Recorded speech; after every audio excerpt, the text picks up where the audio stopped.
सर्वे भवन्तु सुखिनः, सर्वे सन्तु निरामया, सर्वे भद्राणि पश्यन्तु, मा कश्चित् दुःखभाग् भवेत्।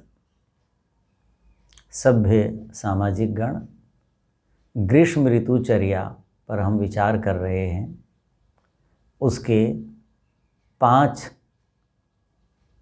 व्याख्यान हो चुके हैं। आज 6ठा व्याख्यान हम आरंभ कर रहे हैं। ग्रीष्म ऋतुचर्या का ये 6ठा भाग है। अब हम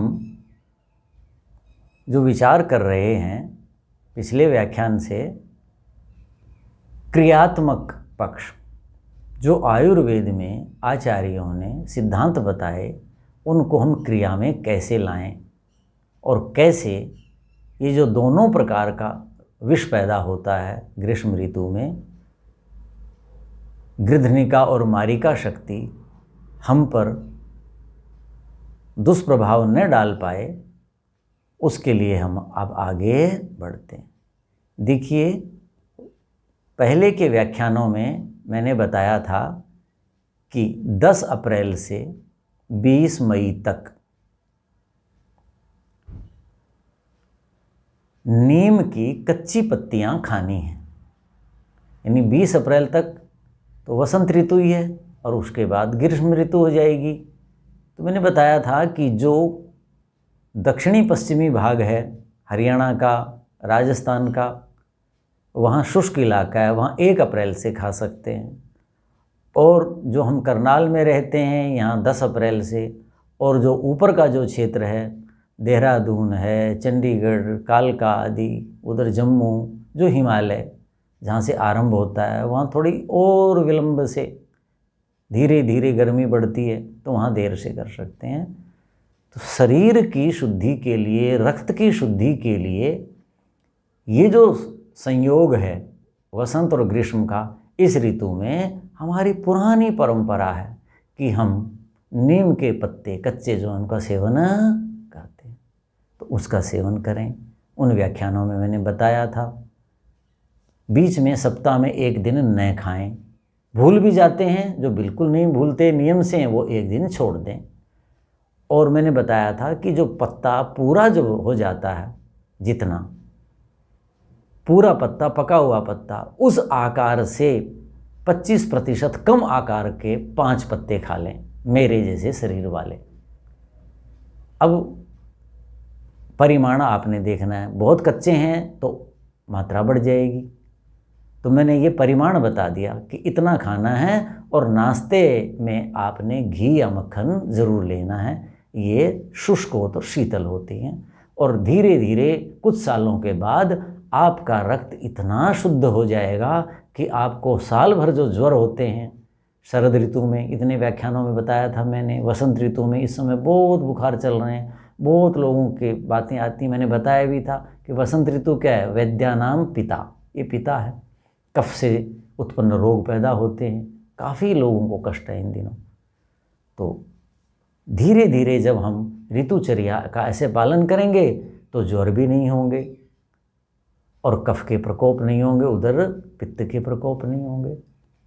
तो अब आप जो लोग सुने, अपने अपने स्थान के अनुसार, जिनको नहीं पता, पुराने व्याख्यान नहीं सुने, वो नीम का प्रयोग अवश्य करें।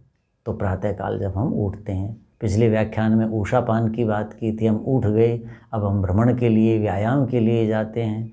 व्यायाम के लिए पहले व्याख्यान में मैंने चर्चा की थी, आचार्य ने भी लिखा था कि व्यायामम वर्जयेत, व्यायाम को छोड़ दो। तो व्यायाम का मतलब क्या है कि जो युवा हैं, जो प्रौढ़ हैं, जो कठिन परिश्रम करते हैं, व्यायाम का मतलब सवेरे का व्यायाम नहीं है, मुख्य तो यही है प्रातःकाल का, लेकिन कुछ सायंकाल करते हैं, कुछ दिन भर बहुत शारीरिक श्रम करते हैं, वो भी व्यायाम है। तो इस ऋतु में शारीरिक श्रम शरीर की शक्ति के अनुसार, और बाहर जो तापमान है, ऋतु है, उसकी प्रकृति के अनुसार ही करना है, अधिक नहीं करना।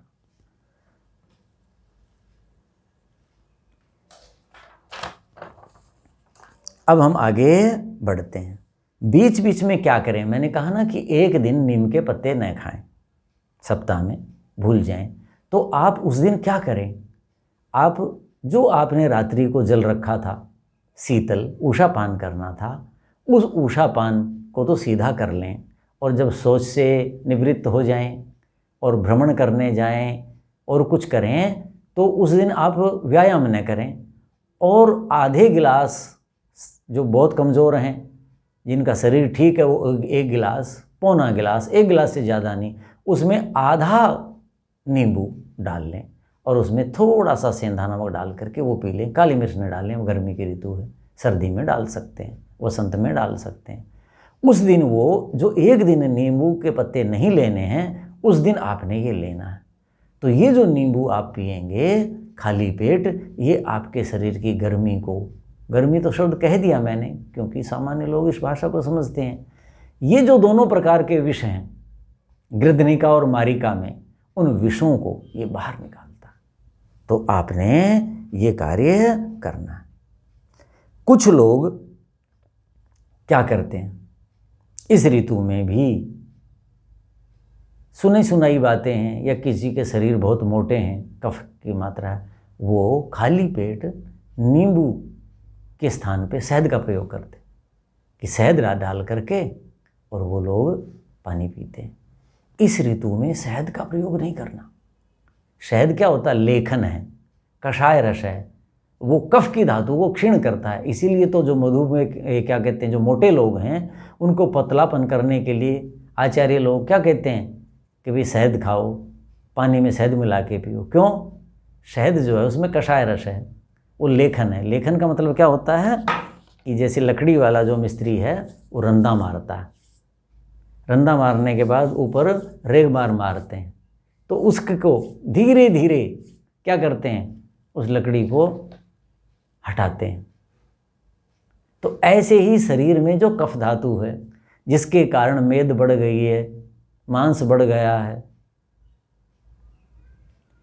उसको रंदा मारना, ये कार्य किसका है? शहद का है, कषाय रस का है।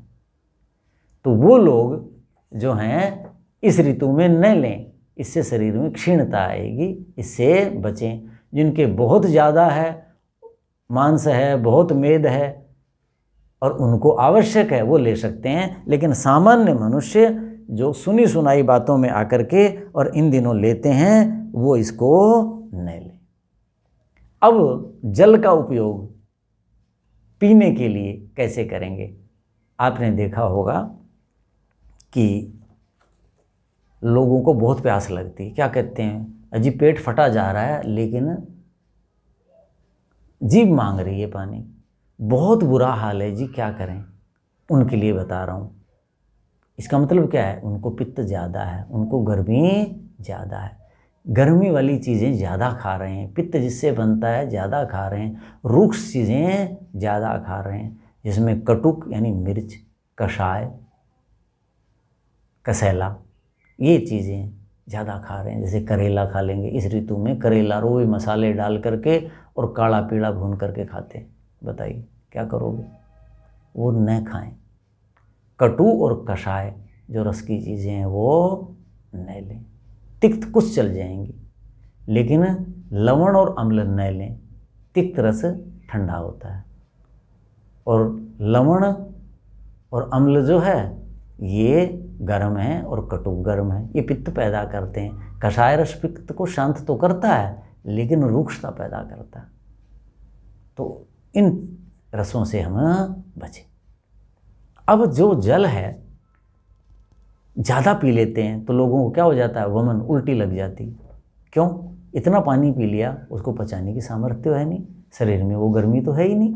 गर्मी का मतलब क्या है? यहाँ मेरा रस है पाचक रस, जो शरीर को पचाते हैं, वो रस वो सीमित हैं। तो क्या कहें? उसके लिए एक श्लोक है, बहुत अच्छा श्लोक है, लगभग 22-24 साल पहले ये पढ़ा तो बात समझ में आई कि ये लोग क्यों तंग होते हैं ज़्यादा पानी पी के, क्यों उनको उल्टियाँ आती हैं। तो आचार्य लिखते हैं, अत्यंबुपाना न विपच्यते अन्नम अनम्बुपानात् स एव दोषः तस्मान्नरो वह्नि विवर्धनार्थम मुहुर्मुहुः जलम पिबेद अभूरि। जल पीने का सारी साल का ही वैसे तो ये नियम है, लेकिन अब इस व्याख्यान में मैं उसका उल्लेख क्यों कर रहा हूँ कि ग्रीष्म ऋतु में हम जल ज़्यादा पीते हैं क्योंकि आवश्यकता है, लेकिन कुछ लोगों का आहार विहार ऐसा है कि उनके शरीर के अंदर गर्मी ज़्यादा पैदा होती है तो जिह्वा ज़्यादा मांगती है जल, लेकिन शरीर में पाचन शक्ति क्षीण है, पचा नहीं पाते, उससे वमन उल्टियाँ हो जाती हैं और उससे और कमज़ोरी आ जाती है। फिर तो क्या लिखा, अति अम्बुपानात् न विपच्यते अन्नम। अति अम्बु ज़्यादा जल पीने से अन्नम न विपच्यते, जो भोजन अन्न के रूप में लिया था वो पचता नहीं। अनम्बुपानात् स एव दोषः, जल नहीं पिएंगे तो वही दोष होगा, अर्थात अन्न नहीं पचेगा। तो क्या करें, तस्मात् नरः, इसलिए मनुष्य वह्नि विवर्धनार्थम, पेट की अग्नि को बढ़ाने के लिए, जठराग्नि को, पाचन शक्ति को बढ़ाने के लिए मुहुर्मुहुः जलम पिबेत, बार बार जल पिए। लो जी, अभी तो कह रहे थे ज़्यादा मत पियो, अभी कहते हैं बार बार पियो। अभूरी, आचार्य कहते हैं थोड़ा थोड़ा पीना। जैसे हम यज्ञ करते हैं, अग्नि कितनी मंद होती है, अग्नि की जितनी सामर्थ्य है उतना ही घी डालते हैं। जब अग्नि खूब प्रचंड हो जाती है तो देखो सामग्री भी डालने लग जाते हैं। क्यों, पचा ली। जवानी में क्या कहते हैं, कंकरजम पत्थरजम, वो अग्नि जवान हो जाती है, फिर अग्नि बुझती है, ज़्यादा डाल दी तो बुझती है, फिर उसको फू फू करेंगे, ऐसे करेंगे, तिनका लाओ भाई, बत्ती लगाओ भाई, कपूर डालो भाई। ये कपूर ये सब क्या है अग्नि में, लौण भास्कर दो भाई, इनको हिंगवाष्टिक दो भाई, ये वही चीज़ें हैं। तो अग्नि को ऐसे बढ़ाना पड़ता है। तो हमारी जठराग्नि इस ऋतु में पहले ही मंद रहती है, बताया था ना, आदान दुर्बल देह, आदान काल के कारण शरीर कमज़ोर है, कमज़ोर शरीर में जठराग्नि कैसी होगी, वो भी कमज़ोर होगी। तो वो अग्नि और मंद न हो जाए, उल्टी न हो जाए, आपको वमन न हो जाए, इसलिए आपने पानी पीना है थोड़ा थोड़ा, लेकिन बार बार पीना है, ताकि वो पच जाए फिर और ले लें, वो पच जाए फिर और ले लें, ऐसा ये नियम है। एक और मैं बात बताऊं, मुझे अपने ही याद आती है पिताजी की। बहुत लू चलती थी, बहुत गर्मी लगती थी, और वो पढ़ाने जाते थे। मैं अभी पीछे भी किसी सज्जन से चर्चा कर रहा था, एक गांव ऐसा था 3 कोस हमारे यहाँ से पड़ता है, पूरा रेतीला इलाका। सन 73 की बात। पहले तो 20 मील दूर भेज रखे थे सरकार ने, बंसीलाल ने, कि अध्यापक जो मास्टर हैं इनके मरोड़ निकालूंगा, तो सबको फिर हड़ताल हुई, ये हुआ दे, तो सब लोग तो जल्दी जल्दी स्टेशन ले गए। पिताजी की ऐसी प्रवृत्ति नहीं थी कि जहाँ सरकार भेजेगी, भाई हमने तो पढ़ाना है, समाज के बच्चे। तो उनको दूर का स्टेशन मिला खाली, वहाँ कोई नहीं जाना चाहता था, सड़क नाम की तो चीज़ ही नहीं थी। सब लोग कहाँ चाहते हैं, ज़्यादातर उन दिनों सड़कें भी बहुत कम थी, लेकिन हरियाणा में पहुँचा दी थी, बसें नहीं जाती थी वहाँ, तो कौन जाए, कोई नहीं जाना चाहता था उसमें, तो वहाँ भेज दिया वहाँ। तो पिताजी को लोग कहते, जा आप इतनी दूर जाते हो, 18 वर्ष वहाँ रहे, 18 वर्ष कोई नहीं जाता था। तो एक ही बात कहा करते कि भाई वो भी राष्ट्र के बच्चे हैं, उन्हें कौन पढ़ाएगा, वो भी तो राष्ट्र के बच्चे हैं, कोई तो उन्हें पढ़ाए, कोई भी वहाँ नहीं जाना चाहेगा तो फिर कैसे बात बनेगी। 18 वर्ष वहाँ पढ़ाया। तो आते थे, लू के बाद आते, कई बार जल्दी हुई तो लू में भी आ जाते थे, नहीं तो सायंकाल जब सूर्य अस्त होता तब वो चलते थे 3 कोस रेत में और फिर आते। तो मुझे ध्यान है, गर्मी लगती, बहुत गर्म हो जाता, तो वो पानी सीधा नहीं पीते थे, वो क्या कहते थे, वसंत अरे 1 चम्मच 2 चम्मच दही डाल करके इसको मिला दो भाई इसमें। अब मुझे समझ में आती है कि मैंने कहा जी लस्सी डाल लो, थोड़ा गाढ़ा कर लो, नहीं नहीं नहीं नहीं, बोले इसका रंग बदल दो।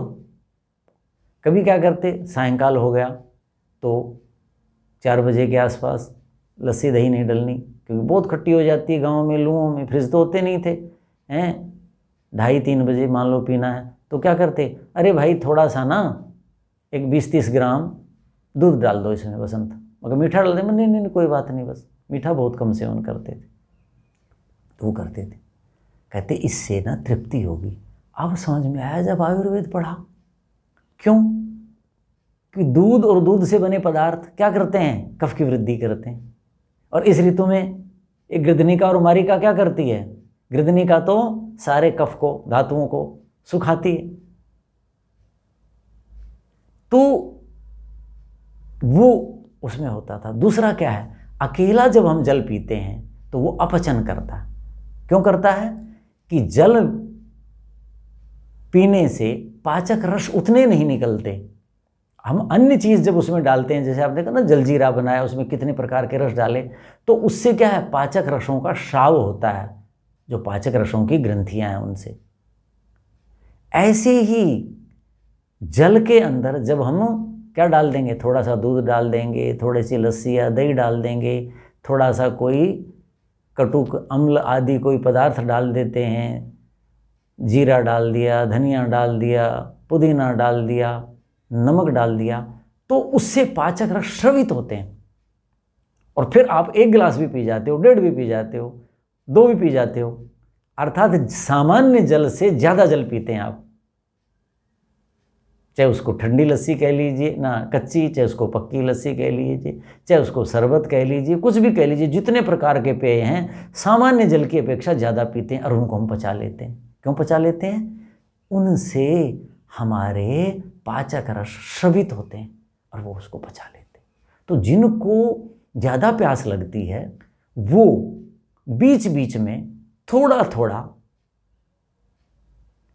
ऐसा जल पी लें जिसके अंदर ये चीज़ें मिली हुई हैं।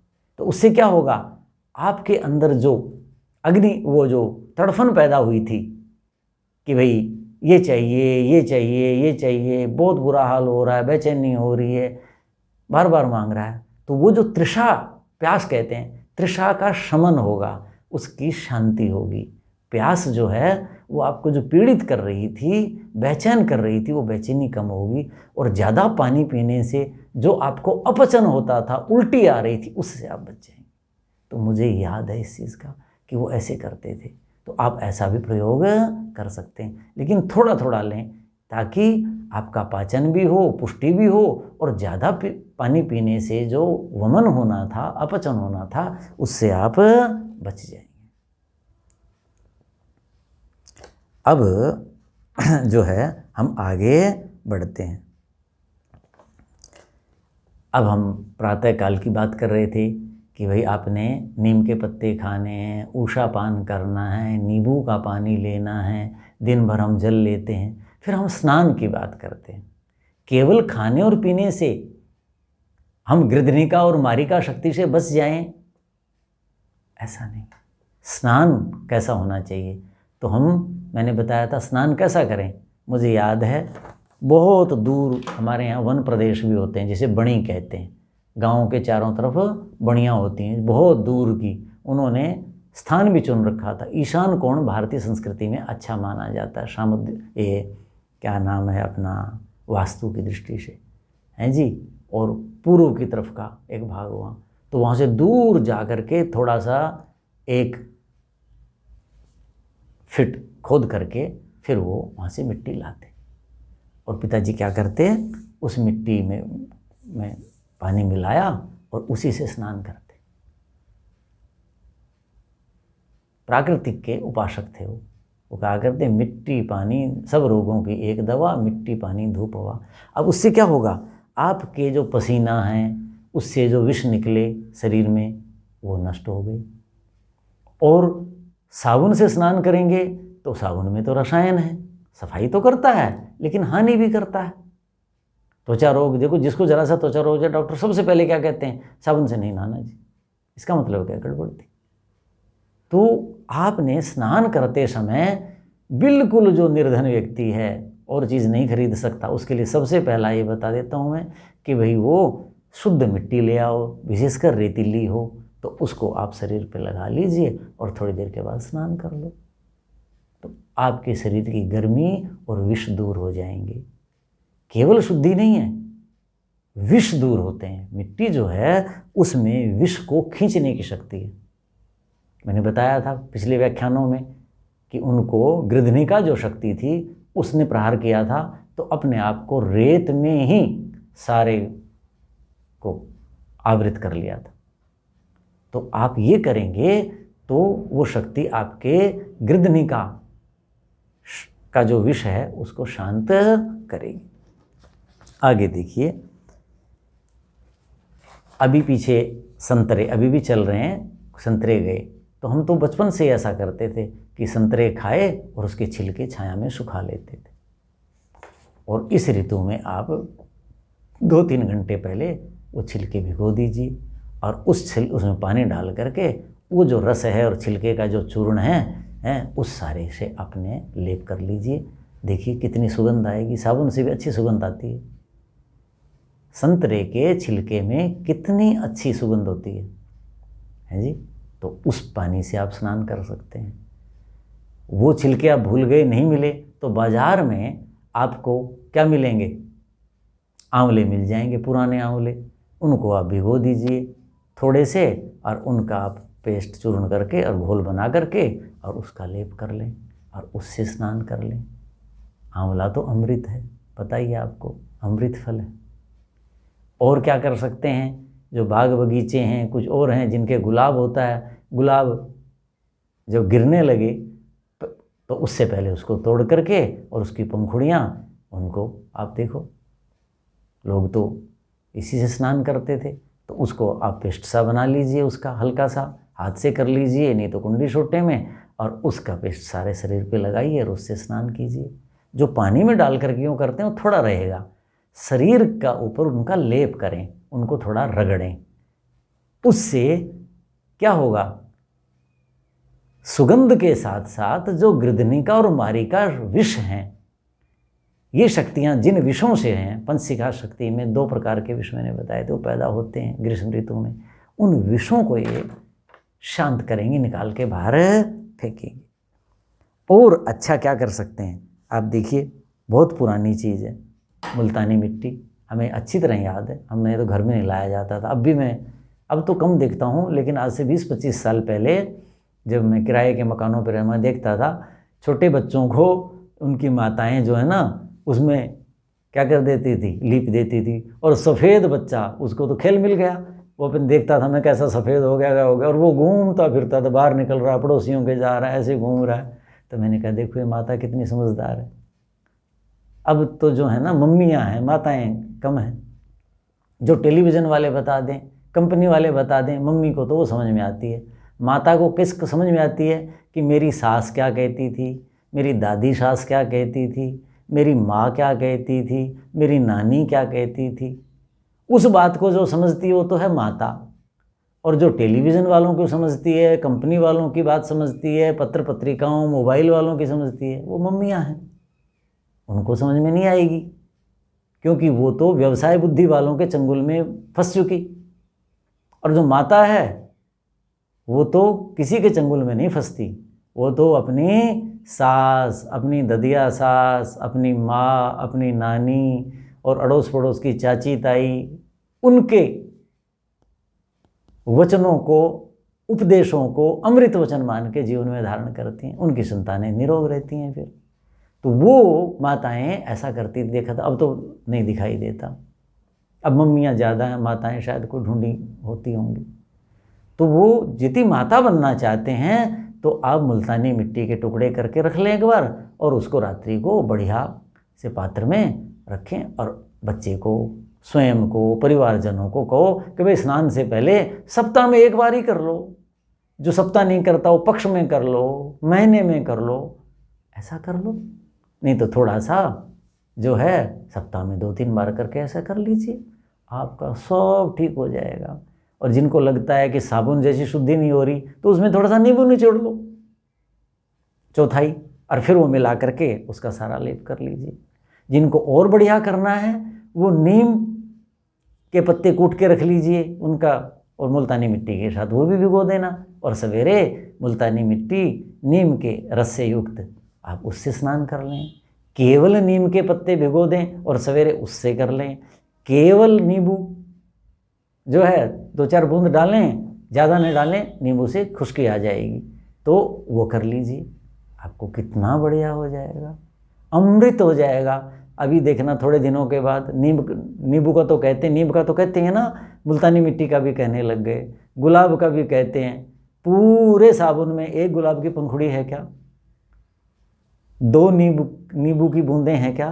पूछ के देखो उनसे। व्यवसाय बुद्धि वाले इतना खर्च क्यों करेंगे? ये करना है। और जो सबसे बढ़िया बता दूं, इस ऋतु में दही से नहाइए, खट्टे दही से नहाइए।